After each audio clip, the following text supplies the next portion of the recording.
Hi friends, welcome to our channel free online classes. और आज से हम लोग स्टार्ट करने वाले हैं आपका क्लास 10th का जो साइंस का चैप्टर्स है वो कंप्लीट करेंगे। हम लोग फॉलो करने वाले हैं जो बुक है वो एनसीईआरटी इसलिए क्योंकि जो सीबीएसई है वो आपका एनसीईआरटी सिलेबस के बेस पे ही क्वेश्चंस बनाती है। ठीक है, तो अगर आपको एनसीईआरटी से एक्स्ट्रा पढ़ना है तो आप बुक्स जो सप्लीमेंट्री मार्केट में है वो पढ़ सकते हो आप, लेकिन एटलीस्ट आपको एनसीईआरटी के जो कंटेंट है वो अच्छे से आना चाहिए आपको अपना एग्जाम पास करने के लिए। ठीक है, तो चलो स्टार्ट करते हैं। और वैसे भी एनसीईआरटी से बाहर कुछ भी नहीं आता है, अब याद रखना। एनसीईआरटी के जो आपके क्वेश्चंस होते हैं वो भी कंप्लीट कर लेंगे आप तो और भी बेटर रहेगा।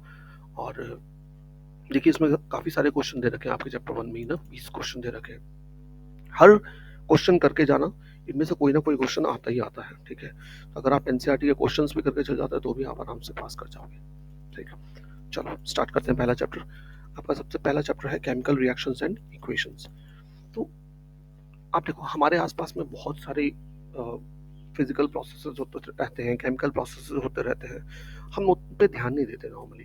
ठीक है, आप देख लो जैसे कि एग्जांपल्स दे रखा है कुछ एक हमारे यहाँ जो आसपास होता रहता है। Milk is left at room temperature during summers, या फिर आयरन दवा अगर उसको आप एटमॉस्फेयर पे ऐसे ही गर्म तवे को छोड़ दो आप, है?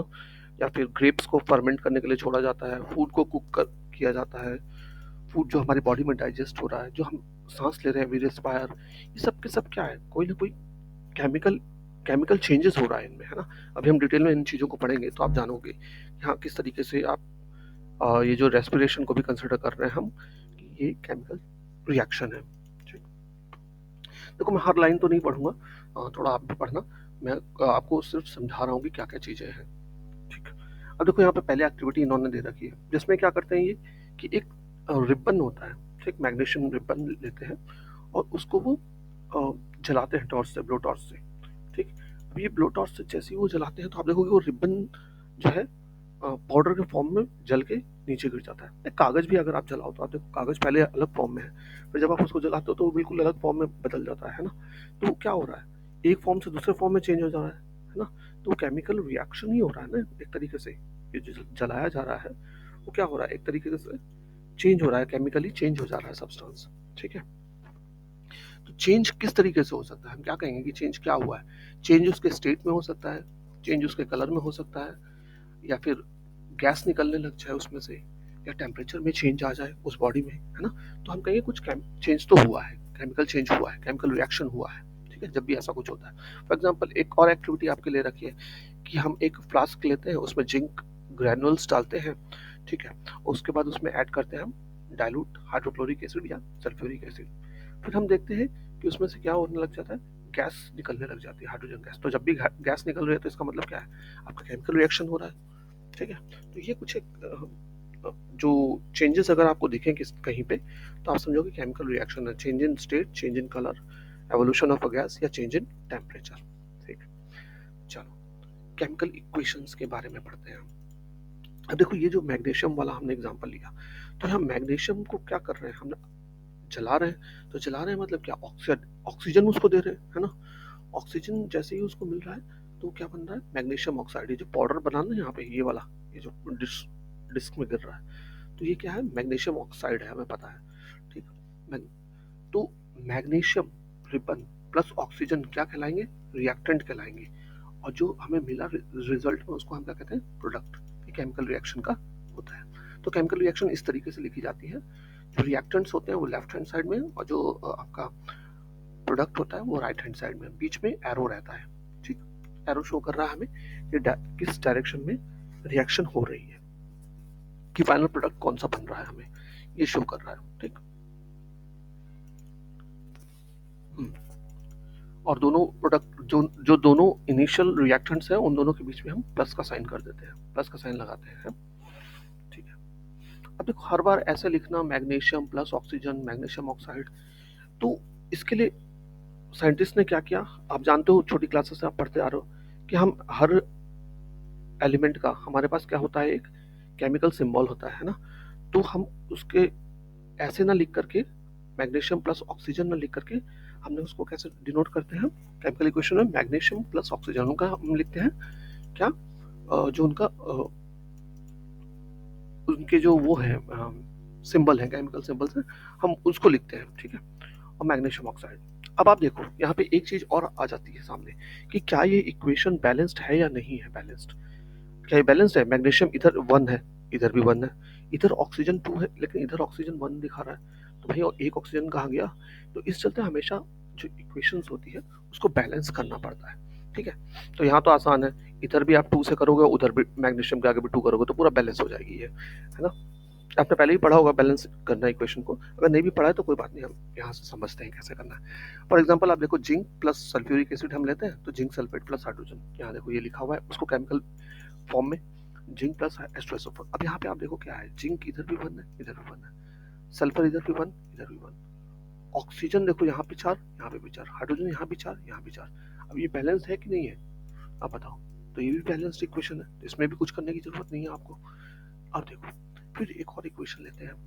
अगर आपको चेक करना है कि बैलेंस्ड है या नहीं है, तो आप कैसे करो, ऐसा एक टेबल बना लो, ठीक है। पहले जो जो एलिमेंट्स हैं उनके एलिमेंट के नाम लिख लो इधर, ठीक। फिर लेफ्ट हैंड साइड में देखो उनके क्या कितने उनके नंबर्स हैं, ठीक। जैसे जिंक 1 है तो 1, हाइड्रोजन इधर कितना है रिएक्टेंट में 2, तो 2, सल्फर 1, ऑक्सीजन 4। फिर आप देखो RHS में कितना है उनके, RHS में भी लिख के देखो, फिर देखो दोनों बराबर है या नहीं है, नहीं बराबर है तो फिर कैसे बैलेंस करना है उसको हम सीखते हैं अभी यहाँ पे कैसे करना है, ठीक। फॉर एग्जांपल एक और हमने इक्वेशन ले लिया, अब आयरन प्लस H2O, ठीक। तो यहाँ पे हमें प्रोडक्ट मिल रहा है आयरन प्लस H2O का Fe3O4 प्लस H2। अब यहाँ पे साफ साफ हमें दिख रहा है कि एक तरफ तो आयरन 1 है और दूसरी तरफ आयरन के 3 है ना। देखो इसको सिंपल में हमने वो टेबल बनाई जो अभी हम बोल रहे थे, आयरन हाइड्रोजन ऑक्सीजन का लिया। LHS में हमारे पास क्या है 1 2 1 आया, लेकिन RHS में हम देख रहे हैं कि बिल्कुल भी सेम नहीं है, तो अब तो हमें तो सेम करना पड़ेगा इसको, है ना। तो नॉर्मली हम क्या करते हैं, जो सबसे ज्यादा आता है, जो जिसमें सबसे ज्यादा नंबर दिख रहा हो, है ना, चाहे वो RHS की साइड चाहे LHS की साइड हो, कहीं पे भी हो, जो सबसे ज्यादा नंबर होगा हम सबसे पहले उसी को बैलेंस के करने की कोशिश करेंगे, ठीक। तो 3 है आउट, यहाँ पे 1 है, तो हम आयरन को मल्टीप्लाई करेंगे 3 से सबसे पहले, ठीक। 3 आयरन से मल्टीप्लाई करेंगे तो बैलेंस हो जाएगा वो, है ना। फिर आप देखो ऑक्सीजन यहाँ पे 0 है, 1 है, और यहाँ पे 4 है, इसका मतलब हमें यहाँ पे 4 से मल्टीप्लाई करना पड़ेगा तब जाकर राइट के बराबर होगा। तो जैसे ही हम यहाँ पे 4 से मल्टीप्लाई करेंगे H2O को, तो हाइड्रोजन 8 हो जाएगा, और हाइड्रोजन RHS में 4 है 2 है, सॉरी, तो 2 है, तो इधर भी हम 4 से मल्टीप्लाई कर देंगे तो आपका 8 वो भी बन जाएगा, है ना। ये देखो इस तरीके से आपकी इक्वेशन पूरी वर्क हो जाएगी। ये देखो बैलेंस ऑफ इक्वेशन करना हिट एंड ट्रायल मेथड कहलाता है, ठीक है। आप एक नंबर लेते हो, दूसरा नंबर लेते हो, तो ये थोड़ा सा प्रैक्टिस करनी पड़ती है, बट आई एम श्योर कि आप बचपन से मैथ पढ़ते आ रहे हो, तो इतना बेसिक तो आप कर ही सकते हो बड़े आराम से, है ना। चलो देखो आप ये लेक्चर जो आप देख रहे हो, ठीक है, आप इस लेक्चर को देखने के बाद आप चीजें समझो बेटर है, लेकिन किताब जरूर पढ़ लेना NCERT की एक बार, ठीक है ना। जो सप्लीमेंट्री बुक्स है उसमें बहुत ज़्यादा दिया हुआ होता है, NCERT बुक में बहुत कम दिया हुआ होता है, लेकिन बहुत ही आपका कॉन्साइंस वे में समझा के दिया हुआ है। तो आप जितना ज़्यादा, मैं रिक्वेस्ट करूँगा आपसे कि आप लोग ये जरूर पढ़ें, NCERT जरूर पढ़ें, ठीक। तो इस तरीके से आपने बैलेंस कर ली इक्वेशन को। अब बैलेंस करने के बाद हमें ये नहीं पता कि ये आयरन लिक्विड फॉर्म में है कि सॉलिड फॉर्म में है, या ये जो हाइड्रोजन है ये गैस फॉर्म में है या लिक्विड फॉर्म में है ना। तो कई बार क्या करते हैं हम इसका फिजिकल स्टेट्स को भी मेंशन कर देते हैं, हालांकि ये कंपलसरी नहीं होता, बट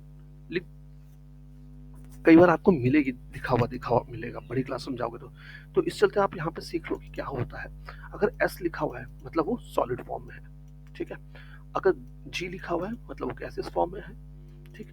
अगर AQ लिखा हुआ तो वो एक्वस फॉर्म है, और L लिखा हुआ तो लिक्विड फॉर्म में है, ठीक है। ये भी आप याद रखो, इक्वेशंस में कई बार लिखा रहता है, तो आप ऐसा नहीं कि कंफ्यूज हो Fe के बगल में S क्यों लिखा हुआ है, ठीक है। तो इस तरीके से ये रिप्रेजेंट करते हैं हम कि कौन रिएक्टेंट फॉर्म में, वो किस रिएक्टेंट जब थे एलिमेंट्स तो वो किस फॉर्म में थे, और जब वो प्रोडक्ट में है तो वो किस फॉर्म में है, ये डिपेंड करने के लिए हम उसका फिजिकल स्टेट भी मेंशन कर देते हैं, ठीक है। चलो यहाँ तक हो गया आपका कंप्लीट। अब types of chemical equations reactions आती हैं कि कितने टाइप ऑफ केमिकल रिएक्शंस आती हैं, तो 3-4 टाइप की हैं, बहुत ही आसान है।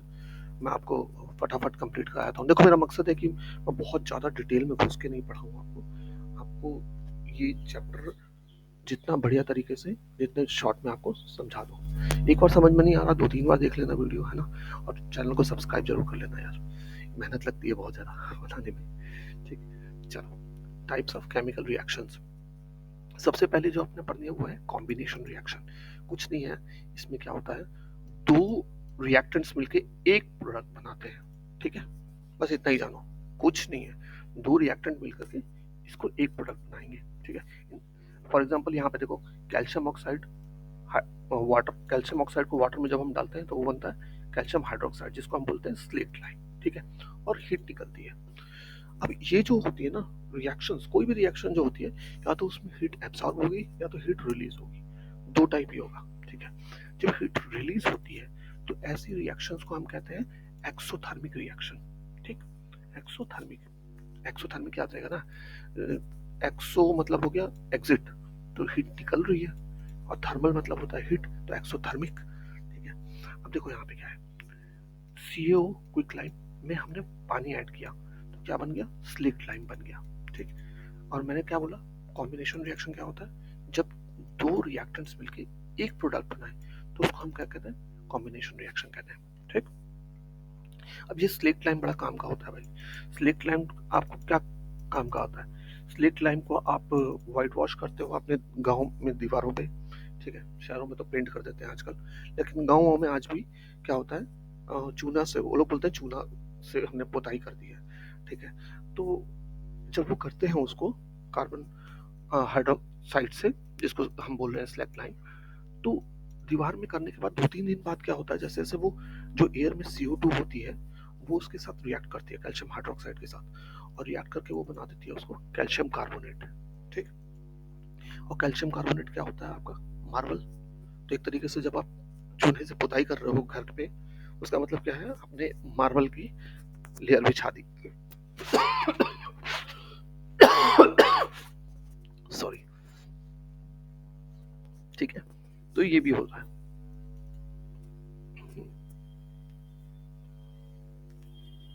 और देख लो कॉम्बिनेशन रिएक्शंस के आपके एग्जांपल, कार्बन को अगर हम ऑक्सीजन के प्रेजेंस में जलाएं तो क्या बनता है, CO2 बनता है, ठीक है? ऐसे हाइड्रोजन को, हाइड्रोजन गैस और ऑक्सीजन गैस को, ऑक्सीजन से अगर किसी चीज को मिला रहे हैं तो मतलब आप जला रहे हो, ठीक है? आप क्या कर रहे हो उसको, एक तरीके से फायर कर रहे हो, ठीक है? ऑक्सीजन से हमेशा फायर होता है, ये याद रखना आप। तो हाइड्रोजन को जब आप ऑक्सीजन से फायर कर रहे हो तो क्या बनता है, वाटर बनता है। अब ये तो बड़ा ही अजीब कॉम्बिनेशन है, पानी से तो आग बुझ जाती है, लेकिन हाइड्रोजन और ऑक्सीजन दोनों बहुत ही ज़्यादा कंबस्टेबल गैस होती हैं, और ऑक्सीजन तो बहुत ज़्यादा कंबस्टेबल होती है, और जैसे ही दोनों मिलती हैं तो पानी बन जाता है, ठीक? तो यहाँ पे देखो मेंशन भी किया कर रखा है, when two or more substances, elements or compounds combine to form a single product, the reaction is called as a combination reaction, ठीक? और reactions in which heat is released along with the formation of product are called exothermic reaction। मैं अभी बोल रहा था ना कि जिस रिएक्शन में हीट निकलेगी उसको हम क्या कहते हैं, एक्सोथर्मिक रिएक्शन कहते हैं। तो यहाँ से डेफिनेशन भी है, ये भी याद रख लेना। वैसे छोटी छोटी डेफिनेशन आपके फिल इन द ब्लैंक्स में या ऑब्जेक्टिव में आ जाती हैं, हो सकता है डायरेक्ट लिखने भी आए, तो थोड़ा सा याद रख लेना आप डेफिनेशन वगैरह, ठीक है? अब देखो नेचुरल गैस, अगर CH4 है तो उसको ऑक्सीजन से जब हम करते हैं बर्न तो क्या मिलता है हमें, CO2 मिलता है प्लस वाटर मिलता है, ठीक? साथ में हीट भी रिलीज होती है। अब देखो कितना बढ़िया से यहाँ पे एग्जांपल दे रखा है, आप कुछ भी खाना खाते हो अपनी बॉडी में, है ना? हम कुछ भी खाते हैं, आपने चाहे चावल खाया, चाहे आप पोटैटो खा रहे हो, चाहे आप ब्रेड खा रहे हो, कुछ भी खा रहे हो, तो उसमें उन सब में क्या है, कार्बोहाइड्रेट होता है, ठीक? कार्बोहाइड्रेट हमारी बॉडी में गया, अब वो कार्बोहाइड्रेट बहुत कॉम्प्लेक्स होता है, तो फिर क्या होता है हमारे स्टोमक में, आपने जूनियर क्लासेस में ही पढ़ा है बायो में कि डाइजेस्टिव सिस्टम एक्टिवेट होता है, उसमें बहुत सारे केमिकल्स ऐड करता है ना? सॉरी, बहुत सारे केमिकल्स ऐड करते हैं, आपके पैंक्रिया करते हैं, चाहे आपके स्टोमक में खुद के अपने स्टोमक में अपने खुद के आपके बहुत सारे केमिकल्स होते हैं, वो भी आपका रिलीज करते हैं। तो उससे क्या होता है, उन केमिकल से वो कार्बोहाइड्रेट्स ब्रेक डाउन होते हैं कार्बोहाइड्रेट है, फैट वगैरह सभी ब्रेक डाउन होते हैं आपके स्टोमक में, फिर फाइनली वो एब्जॉर्ब हो जाते हैं बॉडी में, है ना। ठीक, तो वो आपके स्मॉल इंटेस्टाइन से एब्जॉर्ब हो जाते हैं और फिर वो आप यूज हो जाता है। तो जब ये ब्रेक डाउन होता है, ठीक है, तो ये देखो ब्रेक डाउन होकर क्या होता है, ग्लूकोज के फॉर्म में स्टोर हो जाता है आपकी बॉडी में। और जब भी आप कोई एक्टिविटी करते हो, सपोज आप दौड़ रहे हो, है ना, ये नॉर्मल एक्टिविटी भी अगर आप कर रहे हो, सपोज आप नॉर्मल एक्टिविटी भी कर रहे हो, तो आपको एनर्जी तो चाहिए ना कुछ भी करने के लिए, है ना। चाहे आप पैदल घूम रहे हो तो भी एनर्जी लग रही है, आपकी कंटिन्यूस एनर्जी कंज्यूम होती रहती है बॉडी में, है ना। तो बॉडी क्या करती है, जो आपके बॉडी में ग्लूकोज स्टोर्ड है और आप जो एयर ले रहे हो, रेस्पायर कर रहे हो, है ना, उसमें ऑक्सीजन है ना, जो हम रेस्पायर कर रहे हैं, हवा सांस ले रहे हैं, उसमें ऑक्सीजन है। तो वो ऑक्सीजन जाकर के क्या करता है, इस ग्लूकोज के साथ ग्लूकोज को बर्न करता है ना। और बर्न करके क्या बनता है, CO2 बनता है, प्लस H2O बनता है, प्लस एनर्जी रिलीज होती है। तो देखो CO2 तो हमारे सांस से फिर बाहर आ जाता है लंग्स के थ्रू, है ना। हम ऑक्सीजन पढ़ा ना, क्या ऑक्सीजन लेते हैं, CO2 छोड़ते हैं लगातार कंटिन्यूसली बॉडी से, तो इस तरीके से CO2 वो बाहर आ रहा होता है आपका, और एनर्जी भी मिल रही है साथ में आपको, और H2O आपकी बॉडी में स्टोर होता रहता है, जो आप बाद में ऐसा एक्सक्रीटा उसको बाहर कर देते हैं। ठीक है, तो ये है आपका रेस्पिरेशन का काम भी एक तरीके से, ठीक, कि आपको कंटिन्यूसली एनर्जी प्रोवाइड कर सके।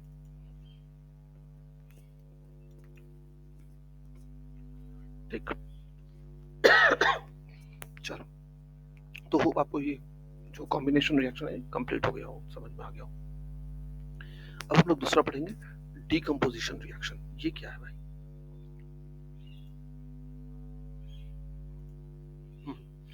डीकम्पोजिशन रिएक्शन जो है आपका, इसमें क्या होता है कि पिछली बार क्या हो रहा था कि एक एलिमेंट दो कंपाउंड, 2 या 3 कंपाउंड भी हो सकते हैं, कोई जरूरी नहीं कि 2 ही कंपाउंड, बट यूजुअली 2 कंपाउंड मिलके एक प्रोडक्ट बना रहे थे। इस बार क्या होगा, एक प्रोडक्ट से मल्टीपल प्रोडक्ट बनेंगे। डिकम्पोज करना मतलब वही होता है ना कि टूट रहा है, डिकम्पोज मतलब टूटना। ठीक है, तो इसमें कोई एक बड़ा कंपाउंड होगा जो टूट करके आपका छोटे में कन्वर्ट हो जाएगा, कि छोटा कोई एक या दो होगा, मल्टीपल भी हो सकते हैं, 3 भी हो सकते हैं। ठीक है, ये आप याद रखना। यहाँ पे आपका एग्जांपल भी दे रखा है कि आप FeSO4 को अगर आप हीट करते हैं फेरिक सल्फेट को, तो आपको मिलता है फेरिक ऑक्साइड मिलता है, सल्फर डाइऑक्साइड मिलता है, सल्फर ट्राइऑक्साइड भी मिलता है। ठीक, इसी तरीके से कैल्शियम कार्बोनेट एक होता है, उसको जब आप हीट करते हो, कैल्शियम कार्बोनेट मतलब लाइमस्टोन, चूना पत्थर जो होता है ना, उसको आप हीट करोगे तो कैल्शियम ऑक्साइड मिलता है, प्लस CO2 गैस भी मिलती है। ठीक है, कैल्शियम ऑक्साइड बहुत ही काम आता है, क्योंकि कैल्शियम ऑक्साइड को आप सीमेंट इंडस्ट्री में यूज करते हैं। ठीक,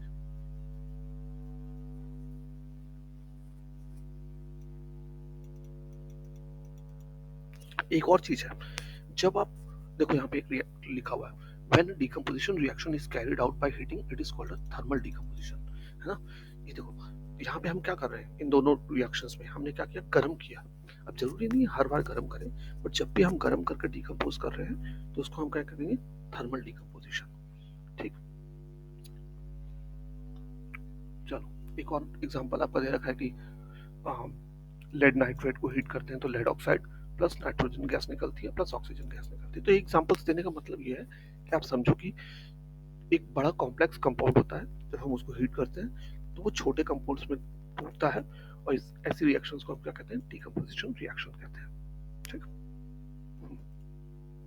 ये एक्टिविटीज आप लोग पढ़ना, मैं जानबूझ के छोड़ रहा हूँ ताकि आप समझो चीज को क्या है वो। अब देखो क्या होता है ना, कई बार जरूरी नहीं है कि हमेशा हम हीट करें, केमिकल रिएक्शंस को एनर्जी चाहिए सिर्फ, है ना। कोई भी कंपाउंड है उसको तोड़ने के लिए उसको सिर्फ और सिर्फ एनर्जी चाहिए होती है। अब वो एनर्जी आप या तो कैसे मिल सकते हैं, एनर्जी के फॉर्म्स क्या क्या है, इलेक्ट्रिसिटी है, हम, या फिर हीट है, या फिर सनलाइट है, या फिर मैग्नेटिक एनर्जी है। तो जो भी एनर्जीज है वो दे दोगे आप उसको, तभी जा करके वो टूटेगा, है ना। तो मेजरली हम जो यूज करते हैं वो क्या है, तो मैं कह रहा था कि अगर आपको जो एनर्जी देनी है तो वो किस फॉर्म्स में हो सकती है, या तो आप उसको हीट दे रहे हैं, या इलेक्ट्रिसिटी से दे रहे हैं, या फिर सनलाइट प्रोवाइड कर रहे हैं। ठीक है, तो ये कुछ एक मेजर फॉर्म्स ऑफ एनर्जी है जिसके थ्रू हम डिकम्पोज करते हैं किसी भी चीज को। ठीक है, तो आपने अभी देखा था, पढ़ा था हमने, हीट से तो हम कर ही रहे थे। इलेक्ट्रिकल का ये वाला एग्जांपल में दे रखा है किस तरीके से हम पानी में इलेक्ट्रिकल एनर्जी को देते हैं, तो वहां से हमें हाइड्रोजन और ऑक्सीजन गैस सेपरेट हो जाती है।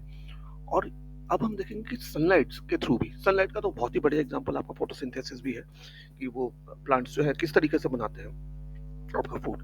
वो CO2 लेते हैं, पानी लेते हैं, और सनलाइट को यूज करते हुए वो कार्बोहाइड्रेट बनाते हैं, है ना, जो कि हम खा लेते हैं।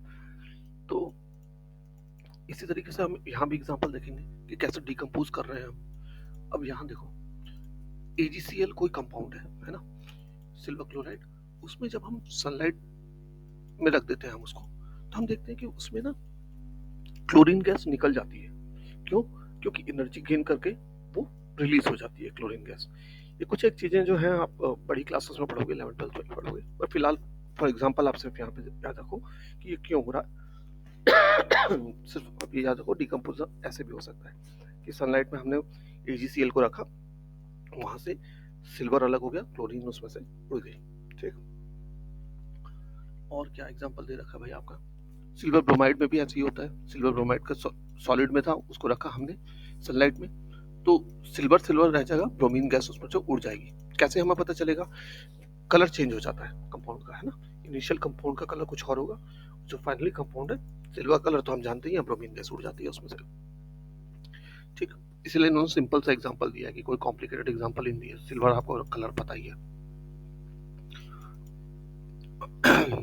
ठीक है, तो decomposition reaction require energy either in the form of heat, light or electricity for breaking down the reactants. ठीक, reaction in which energy is absorbed is known as endothermic reaction.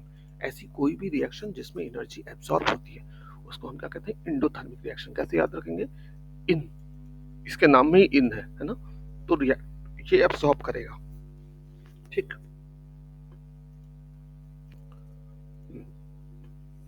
अब अगला डिस्प्लेसमेंट रिएक्शन, बस थोड़ा सा और रह गया यार। डिस्प्लेसमेंट, डबल डिस्प्लेसमेंट और ऑक्सीडेशन, 3 रिएक्शन हो रह गए हैं, बस खत्म, कुछ भी नहीं है।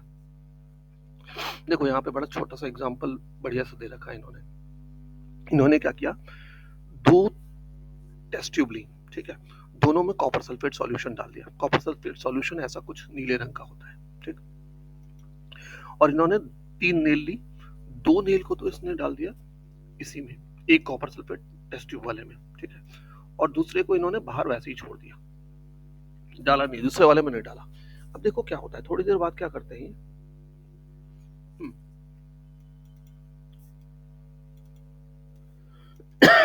Test tube for 20 minutes, keep one nail aside from comparison apart from copper sulphate solution, compare intensity. हाँ ठीक है, अब इन्होंने ये 2 को डाला हुआ था इसके अंदर, है ना, और एक नेल को बाहर वैसे ही रहने दिया था, 3 नेल ली थी। अब देखो क्या हुआ, 20 मिनट के बाद क्या होगा कि आप देखोगे वो नेल में ना ऐसे कलर चेंज हो जाएगा नेल का, ठीक है, कॉपर कलर का दिखने लग जाएगा। और कंपैरेटिवली पहले वाली आयरन नेल कैसी है? ऐसी होती है, व्हाइट कलर की होती है। और टेस्ट ट्यूब अगर आप देखोगे तो पहले उसका कलर ऐसा था, नीला सा, अब वो क्या होगा, एकदम लाइट नीला हो जाएगा, ठीक है, 20 मिनट बाद। क्यों, क्या हुआ? जो हुआ है वो ये लिखा हुआ है, यहाँ पे लिखा हुआ है, क्या है? आयरन नेल हमने लिया कॉपर सल्फेट सॉल्यूशन में, क्या हुआ, आयरन ने कॉपर को रिप्लेस कर दिया इसमें, ठीक है, हटा दिया, बन क्या गया? आयरन सल्फेट प्लस कॉपर, ठीक है। तो आपका ये जो दिख रहा है कलर, ये किस वजह से दिख रहा है? आयरन सल्फेट की वजह से दिख रहा है ना, ऐसा। तो ऐसे रिएक्शन को क्या कहते हैं? डिस्प्लेसमेंट रिएक्शन कहते हैं, जहां पे एक एलिमेंट दूसरे एलिमेंट को रिप्लेस कर दे। ठीक, ऐसे ही अगर हम दूसरा एग्जांपल्स ले, कॉपर, जिंक को कॉपर सल्फेट सॉल्यूशन में डाला हमने, तो यहाँ भी क्या होगा? जिंक रिप्लेस हो जाएगा, जिंक सल्फेट प्लस कॉपर आ जाएगा। लेड को कॉपर क्लोराइड सॉल्यूशन में डाला तो लेड क्लोराइड प्लस कॉपर आ जाएगा। ऐसा हो क्यों रहा है? अब क्वेश्चन आएगा, सर ये लेड क्यों रिप्लेस कर दे रहा है कॉपर को, या जिंक क्यों रिप्लेस कर दे रहा है कॉपर को? इसलिए क्योंकि ये ज्यादा रिएक्टिव एलिमेंट्स हैं देन कॉपर, इसलिए इसको रिप्लेस कर दे रहे हैं, ठीक है, इनसे ज्यादा रिएक्टिव है। अगर ये इनसे कम रिएक्टिव होते तो ये इनको रिप्लेस नहीं कर पाता, बस इतना ही याद कर रखो, फिलहाल के लिए 10th स्टैंडर्ड में इतना ही जानना आपको, ठीक। अब इसके आगे देखो, ये एग्जाम्पल्स है ना, ये बहुत इंपॉर्टेंट है, ये आप रखना, क्योंकि यही लिखने को हो सकता है आपके एग्जाम में, ठीक है। एक दो एग्जाम्पल लिखो। चलो, तो इसके साथ हम डिस्प्लेसमेंट रिएक्शन खत्म कर चुके हैं। अब अगला पढ़ते हैं डबल डिस्प्लेसमेंट रिएक्शन। नाम से सेम टू सेम लग रहा है ना। डबल क्या है, इसमें दो एलिमेंट्स एक्सचेंज होंगे, ठीक है। एग्जांपल से ही देख लेते हैं हम। सोडियम सल्फेट को जब बेरियम क्लोराइड के साथ मिलाया जा रहा है तो क्या बन रहा है, बेरियम सल्फेट और सोडियम क्लोराइड। क्या हुआ है, सोडियम की जगह पे बेरियम आ गया और बेरियम की जगह पे सोडियम आ गया, तो डबल डिस्प्लेसमेंट हो गया ना, डबल डबल दो दो डिस्प्लेस हो गए।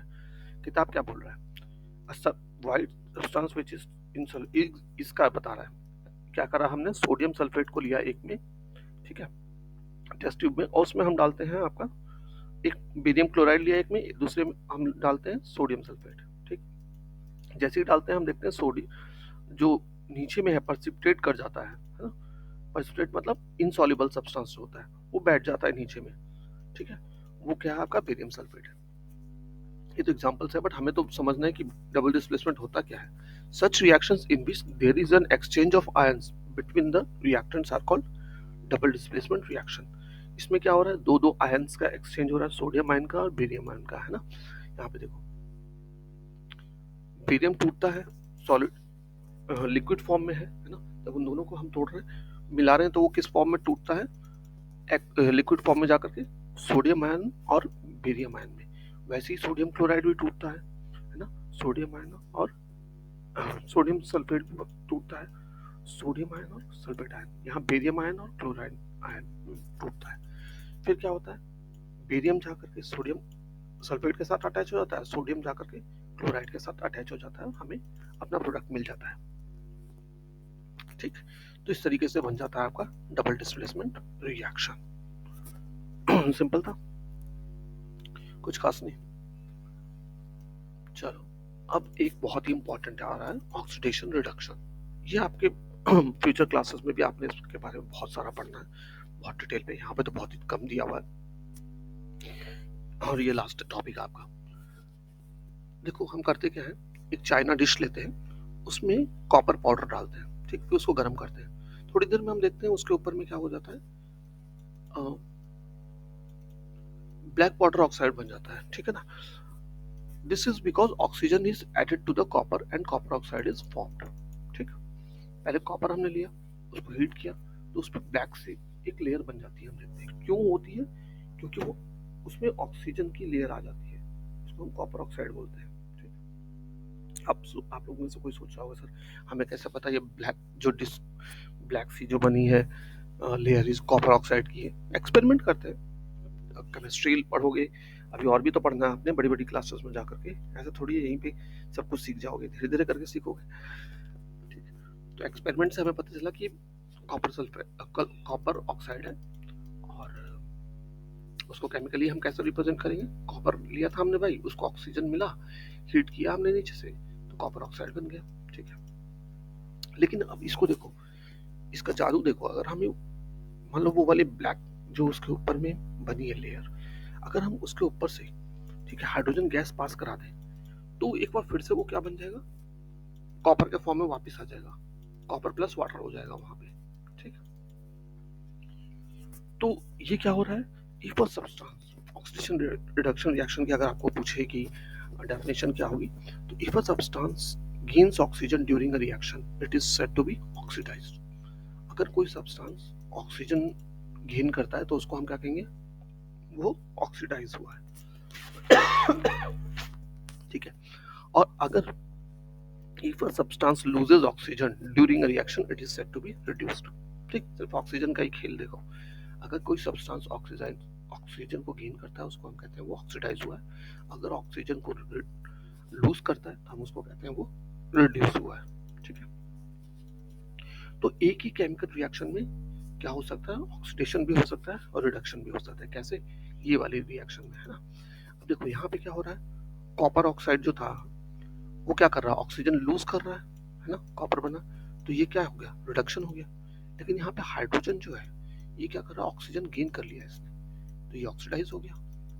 तो सेम ही रिएक्शन में ऑक्सीडेशन एंड रिडक्शन हमें दोनों देखने को मिल जाती है। तो आपको यहाँ पे याद क्या रखना है, ऑक्सीजन ऑक्सीडेशन, ऑक्सीडाइज कौन होता है, जो ऑक्सीजन गेन करता है, रिड्यूस कौन कहलाता है, जो ऑक्सीजन लूज करता है। ठीक, और भी एग्जांपल दे रखा है यहाँ पे, जिंक ऑक्साइड को कार्बन के साथ रिएक्ट किया तो जिंक प्लस कॉपर ऑक्साइड। अब यहाँ पे कौन ऑक्सीडाइज कौन रिड्यूस हुआ, आप देख रहे हो ना, जिंक ऑक्साइड था, जिंक बना, मतलब कि जिंक ऑक्साइड से रिडक्शन हुआ। ठीक है, कॉपर में पहले ऑक्सीजन नहीं था, फिर कॉपर ऑक्साइड बन गया, तो यहाँ क्या हुआ, ऑक्सीडाइज हुआ। ठीक, सेम इसमें भी आप चेक करना, बताना मुझे कौन क्या हुआ है।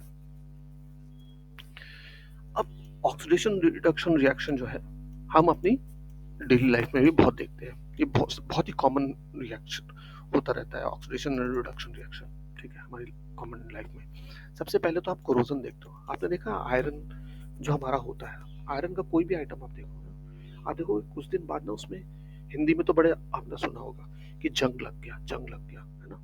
एक छोटी सी उसमें क्या होती है, पपड़ी सी बन जाती है ना, आराम से उखड़ने लग जाती है। ठीक है, आयरन के ऊपर में अगर पुराना आयरन आप देखोगे कहीं पे भी, तो आप देखना उसमें जंग लग गया है, आप घर वाले बोलेंगे जंग लगा हुआ है, मत छुओ इसको, उसको अगर वो चुप जाए तो फिर इंजेक्शन भी लगाना पड़ता है सेप्टिक का। ठीक, तो वो एक्चुअली हुआ क्या है, वो एक, उसको हम इंग्लिश में कहते हैं कोरोजन होना। ठीक है, कोरोजन क्या होता है, जो आयरन था वो आपका ऑक्सीडाइज हो गया है। ठीक है, ऑक्सीडाइज होने के बाद वो लेयर बन गई है। ठीक, वो ब्राउन कलर की सी रहती है, तो रेडिश ब्राउन कलर का पाउडर बन जाता है। ठीक है, इसी तरीके से दूसरे मेटल्स में भी होता है, ऐसा नहीं सिर्फ आयरन में ही होता है, कॉपर में भी होता है, सिल्वर में भी होता है। सिल्वर तो अभी हमने देखा ब्लैक कलर का बन मिलता है ना, कॉपर में ग्रीन कलर का बन जाता है लेयर। तो ऐसे अलग अलग एलिमेंट्स अलग अलग टाइप के कलर्स का बनाते हैं। ठीक, कोरोड होने के बाद तो जितनी भी कार बॉडीज हैं आपकी, चाहे ब्रिजेस हैं, चाहे रेलवे लाइंस हैं, शिप्स हैं, कुछ भी जो मेटल का बना हुआ है, सब में कोरोजन होता है। ठीक है, खास करके आयरन वाला तो बहुत ही जल्दी कोरोड होता है।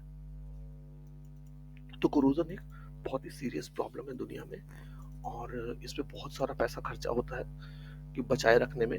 और कोरोजन के बारे में अभी आप और भी डिटेल में पढ़ोगे आपके अपने ही बुक में, चैप्टर 3 में। तो फिलहाल आपके लिए इंट्रोडक्शन इतना काफी है यहाँ पे। फिर देखा रेंसिडिटी। रेंसिडिटी क्या है, रेंसिडिटी कुछ भी नहीं है, आपने देखा होगा कुछ एक जो आपके फूड मटेरियल होते हैं, है ना, उनको प्रिजर्व करने के लिए क्या करते हैं हम, उनमें कुछ चीजें ऐड करते हैं ताकि वो ऑक्सीडाइज नहीं हो सके। ठीक है, इसी को रेंसिडिटी बोल रहे हैं कहीं ना कहीं। जो आप देखते हो आपका जो चिप्स का पैकेट वगैरह होता है ना, तो उसमें क्या करते हैं हम, नाइट्रोजन गैस डाल देते हैं वो एयर टाइट करके। ठीक है, ताकि वो ऑक्सीडाइज नहीं हो, उसका फ्लेवर ना चेंज हो जाए, ताकि जब आप खाओ तो आपको खराब ना लगे। ठीक है, इस चलते आपका वो जो आप चिप्स का पैकेट लेते हो उसमें कम होती है चिप्स, है ना, ये फूला हुआ ज़्यादा रहता है, क्योंकि उसमें वो क्या करते हैं, नाइट्रोजन गैस डालते हैं प्रिवेंट करने के लिए, उसको खराब होने से बचाने के लिए। इसी तरीके से और भी चीज़ें होती हैं। आप देखो बिस्कुट लाओ, आपकी मम्मी एयर टाइट जार में रखती हैं, अगर आप उसको ऐसे ही खुला छोड़ दो तो क्या हो जाता है, बिस्कुट सिला जाता है, खराब हो जाता है, खाया नहीं जा पाता, है ना, उसका टेस्ट भी खराब हो जाता है। तो जो भी चीज़ें हैं जिनमें फैट हो, ऑयल हो, उनको प्रिजर्व कर किया जाता है कुछ प्रिजर्वेटिव ऐड करके, ताकि वो खराब ना हो। इसी को हम रेंसिडिटी बोलते हैं कहीं ना कहीं। ठीक है,